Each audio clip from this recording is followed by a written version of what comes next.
Here we are starting Doppler Effect Part 2. It is starting with the applications of Doppler Effect. Doppler Effect has so many applications. In this, the ultrasound. Ultrasound means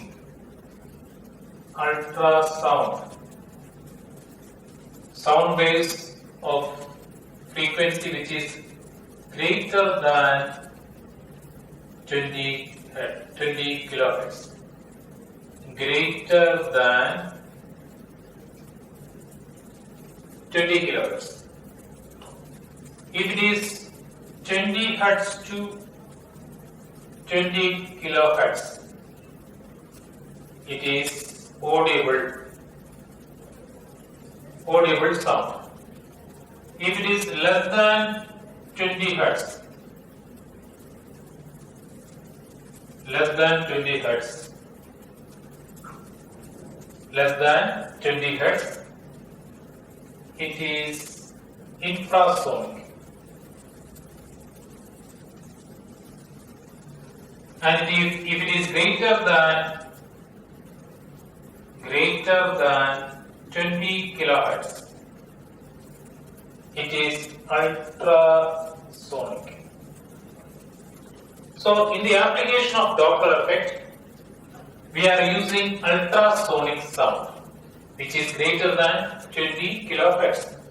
And we are sending, in one of the application, we are sending the ultrasound to the blood vessels.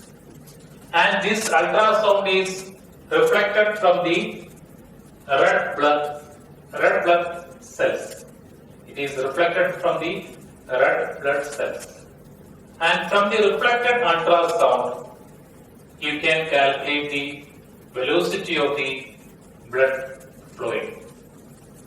If the speed of the blood is high, it is the early information or early sign that your blood vessels are narrowed. And these are the early sign of stroke or heart attack. So this is one of the applications.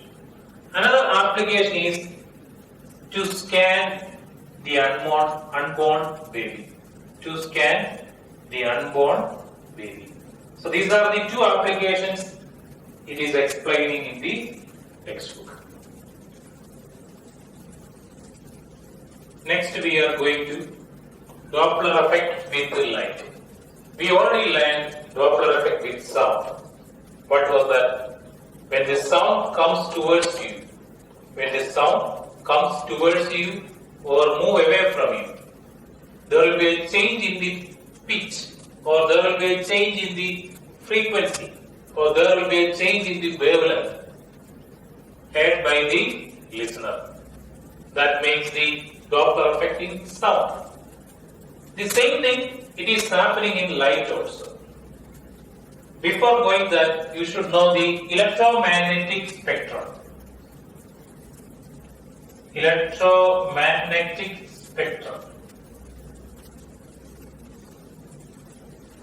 Spectrum means its arrangement of waves or arrangement of colors.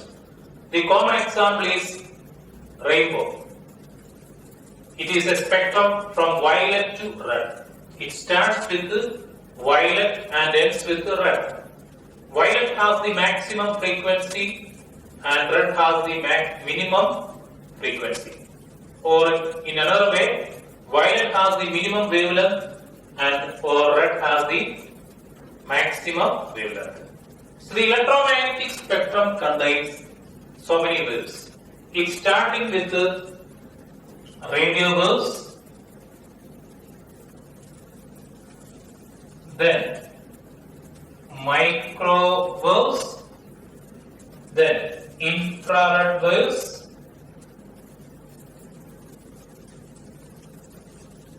visible light, then UV light, then X-ray, then gamma ray. X-ray or gamma ray. So if I write this side, X-ray, gamma ray. So radio waves are the maximum wavelength. Gamma rays are the minimum wavelength. Or in other words, radio waves are the minimum frequency, gamma waves are the maximum frequency. Did you see that visible light? This visible light contains violet, indigo, blue, green, yellow, orange, red. It starting with the violet color, it has the maximum frequency or minimum wavelength. Red has the maximum wavelength or minimum frequency. So this makes electromagnetic spectrum. It starts with the radio waves, microwaves, infrared, visible light, UV light, X-ray, gamma ray. So this is an arrangement of radiation. It's an arrangement of radiation in the order of increasing wavelength or decreasing wavelength, or increasing frequency or decreasing frequency.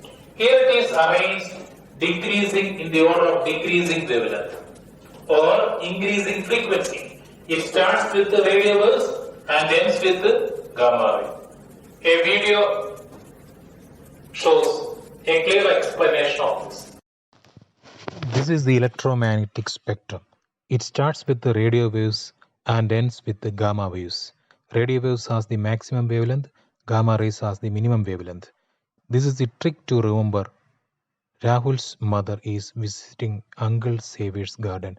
It starts with the radio waves and ends with the